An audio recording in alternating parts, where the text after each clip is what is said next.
Hey guys, it's Pastor Chase. Thanks for taking a minute to watch this video.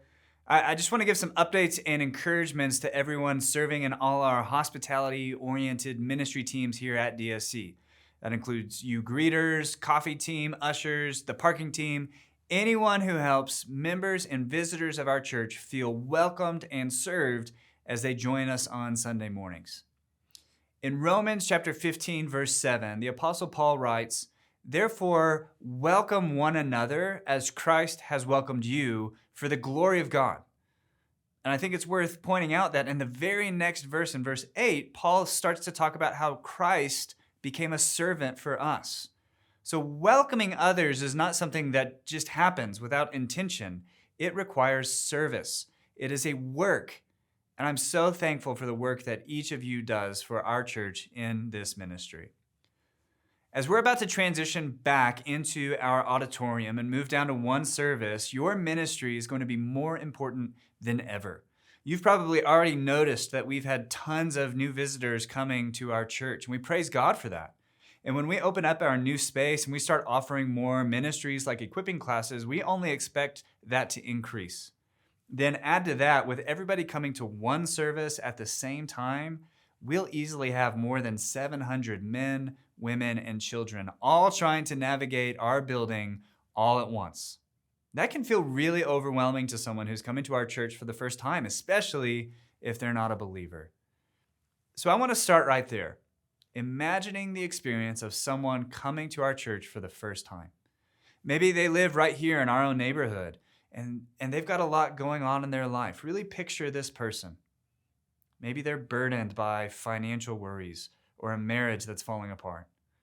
Or perhaps the stresses of keeping up with their career while parenting little kids has led them to abuse alcohol or other drugs just to keep on going.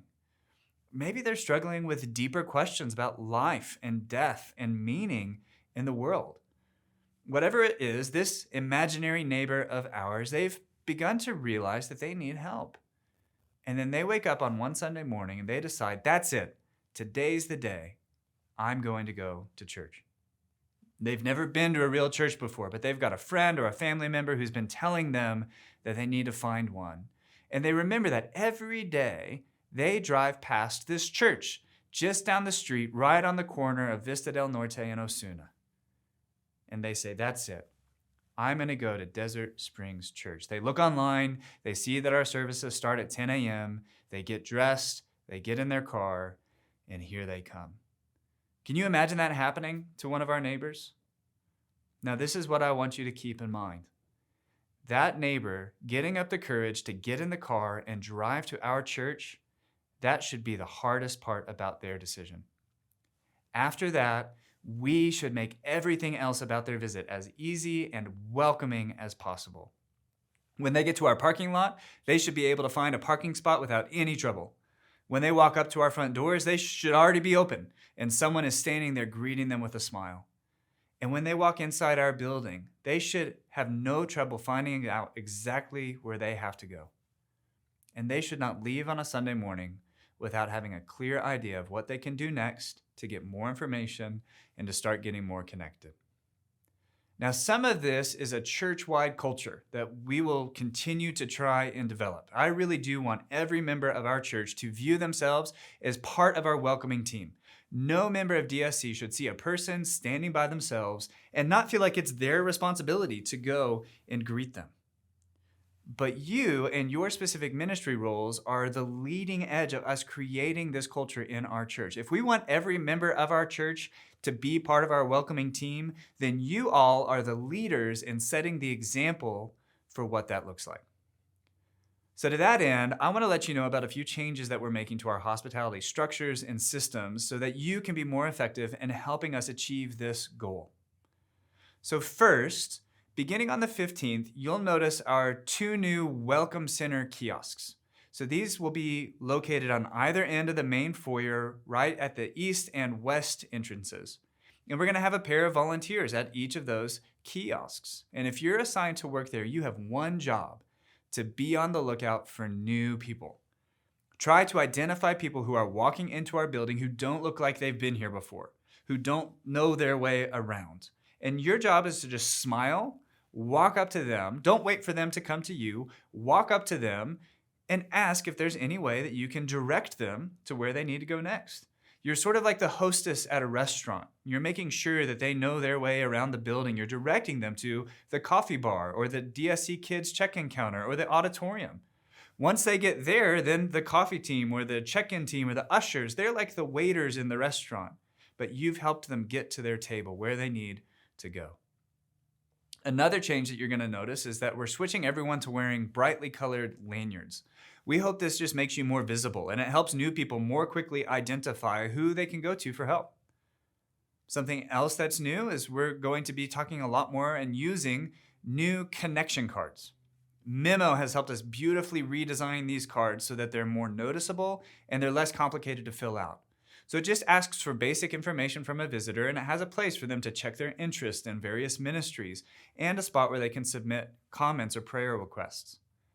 When we move back into the auditorium, we're going to have these cards on the back of the seats with pens for people to fill out. And whoever is doing the announcements on Sunday morning will invite visitors to complete a form, drop it in an offering box, or if they take it to the Connection Center, we'll give them a free copy of Gentle and Lowly. Now that brings me to the last big change, and that's the Connection Center. Since we're adding these new welcome kiosks, the purpose of the Connection Center can become a lot more focused and specific. And the purpose is right there in its name. It's to try and help visitors and members make the connections that they need in our church to get more involved, to take the next step in belonging to our church. Those connection cards are key because they make it possible for pastors and ministry leaders to follow up with them afterwards. So if you're working at the Connection Center, your goal, along with being friendly and answering questions about the church, is to get that visitor to fill out a connection card. That's going to take the burden off of them and trying to get more involved in our church. And it puts the responsibility on us. Now the ball is in our court to follow up, to reach out and help that person learn more about what they're specifically interested in or what they need to take as next steps at Desert Springs. So those are the big changes. And now I just want to give you a few tips as you lead out and set this culture of hospitality in our church. So tip number 1, smile. This may seem obvious, but you'd be surprised how easily we forget to smile. I know that I'm easily intimidated by talking to new people, and especially when I've got a specific job to do and I'm thinking more about what I need to do or say next, I don't realize that my face has suddenly started to fall and I look like this. Well, if it's intimidating for you to talk to a new person, imagine that non-believing neighbor who screwed up the courage to come to our church for the first time. You smiling might be all the difference in how their experience goes at DSC. Tip number 2, search out visitors. My sister-in-law just moved to a new city and she's looking for a church. She visited one on her first Sunday. It's a like-minded church to ours. And she said that she went that whole Sunday without anyone talking to her. We cannot let that be the experience of someone that comes to DSC. I want us to be known as the most over-the-top welcoming church in our city. You might go up to someone that you haven't seen before and say, hey, I don't think I've met you, and find out that they've actually been a member at Desert Springs for 10 years. That would be a little awkward, but I would rather err on the side of that awkward interaction with a member than to miss the opportunity to greet a visitor. Tip number 3, friends can wait. Now, this one is hard because one of the reasons that we gather together as a church is to see our church family that we haven't seen in a whole week, and I know that we want to catch up and fellowship with one another. But if you are serving on a Sunday morning in our hospitality team, you need to see your priority as focusing on visitors and people you don't know. If you get caught up in a conversation with one of your friends at the Connection Center, somebody that you really love, well, what a visitor is going to see is a church that's hard to get plugged into. A church where people already have friends and they don't have room for one more. It will contribute to an atmosphere of cliquishness rather than one that communicates we are welcoming to outsiders. That's not what we want. So if you are serving on a Sunday morning and you see a fellow member of our church, say hi, but then politely explain that you can't talk because you are serving in the hospitality team and you need to be on the lookout for guests. That actually does 2 things. It frees you up to do your job, but it also is going to help that other member remember that that's their job too, even if they're not serving in a formal capacity. Next tip, go the extra mile. Remember, that's not just a phrase that we say in English. It comes from the Sermon on the Mount. Jesus says that if anyone forces you to go 1 mile, go with them 2 miles. That should be the attitude that we have as we greet visitors. One example of how that could look is if you're greeting a new visitor and they're asking where the check-in counter is for their kids, well, don't just say, oh, it's over there around the corner, but walk with them a few steps until you get to the commons and you can point out the way that they should go. That just communicates that we are there for them, that we're willing to go the extra mile. At the same time, however, we got to keep it short. Get them to where they need to go or tell them how to get to a connection card, but try to wrap up that conversation as quickly as you can without seeming rude. This is going to be especially true at the Connection Center.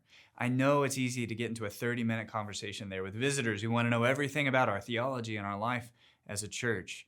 But you can just say, that'd be a great thing to talk about when a pastor follows up with you.